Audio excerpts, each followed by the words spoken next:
Bonjour à tous, c'est le Dr Walid Mekedem et aujourd'hui on va parler d'antidépresseurs et de colopathie fonctionnelle, ce que vous connaissez aussi sous le nom d'intestin irritable ou de côlon irritable. J'en ai déjà parlé plusieurs fois sur la chaîne, je ne vais pas y revenir en détail, mais je vous donne un petit peu le topo. C'est un problème digestif chronique qui va concerner quand même du monde, qui va se manifester par un inconfort digestif, des ballonnements, des gaz, des troubles du transit, alternance constipation, diarrhée. Et c'est vraiment très invalidant au quotidien. Vous pouvez faire tous les examens que vous voulez, tout est normal et ça reste très gênant. J'en ai déjà parlé sur la chaîne. Si vous voulez plus de détails, je vous invite à regarder les vidéos sur la thématique.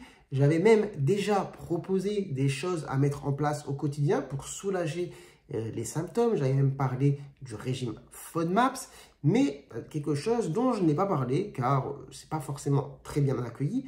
Mais cependant, c'est important de l'avoir en tête et de savoir que c'est une alternative et une possibilité à mettre en place. Pourquoi j'en parle? Parce que récemment, j'ai eu un patient qui m'a fait un retour sur le sujet et je me suis dit, il faudrait que j'en parle. Et d'ailleurs, j'avais déjà eu des retours sur le sujet en commentaire de vidéos précédentes alors que je ne l'avais pas évoqué.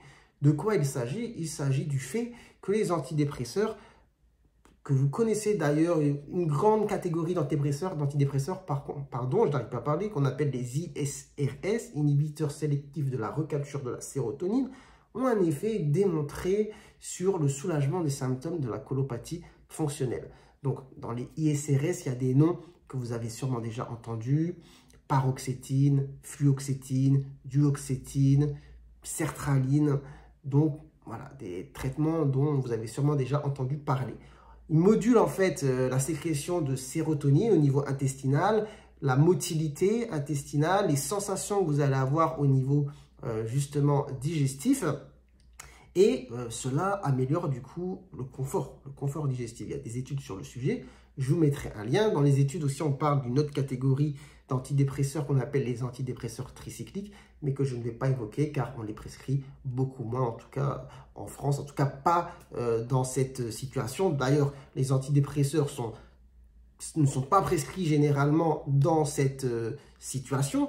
Cependant, comme les problèmes de colopathie fonctionnelle sont souvent associés aussi chez des personnes qui présentent des troubles anxio-dépressifs, parfois ces personnes qui se voient prescrire un traitement comme par exemple la paroxétine remarquent qu'elles sont soulagées de tous les problèmes digestifs chroniques qu'elles avaient au quotidien.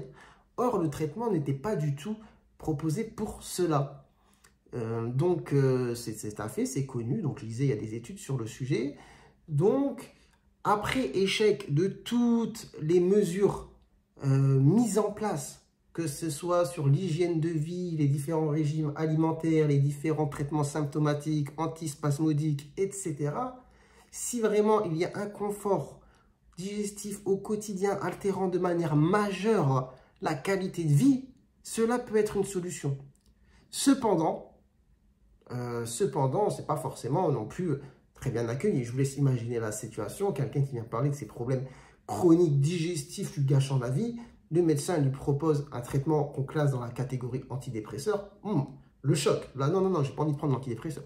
Ce qui peut se comprendre. Cependant, le mot peut-être de cette catégorie de traitement est mal donné parce qu'effectivement, on les donne dans la dépression, mais on devrait tout simplement les appeler les ISRS parce que ce sont des traitements qui régulent la sécrétion de sérotonine en fait, et on les utilise aussi dans d'autres problèmes comme les douleurs chroniques. Donc voilà, c'est quelque chose à savoir. Je pense que c'est quelque chose à savoir et quelque chose qui peut être intéressant à connaître. Donc je voulais faire ce retour et en fait sur les vidéos colopathie fonctionnelle que j'ai fait, je ne saurais plus vous dire laquelle, mais si vous regardez, vous fouillez un petit peu, vous verrez des commentaires de personnes qui disent « Ah, moi, par exemple, depuis que j'ai pris la paroxétine, ça a changé ma vie sur ce plan-là et je n'ai plus de problème digestif comme avant. » Donc, bon, voilà, il y a même des témoignages. C'est quelque chose à connaître. Voilà, je vous donne ça comme info. Je trouvais ça intéressant. En attendant, bon, j'espère que vous allez bien. Hein. Je vous souhaite le meilleur. Je vous souhaite une bonne santé. Prenez soin de vous, prenez soin de votre santé. Et à très bientôt, je l'espère, pour de nouvelles vidéos. Ciao, ciao.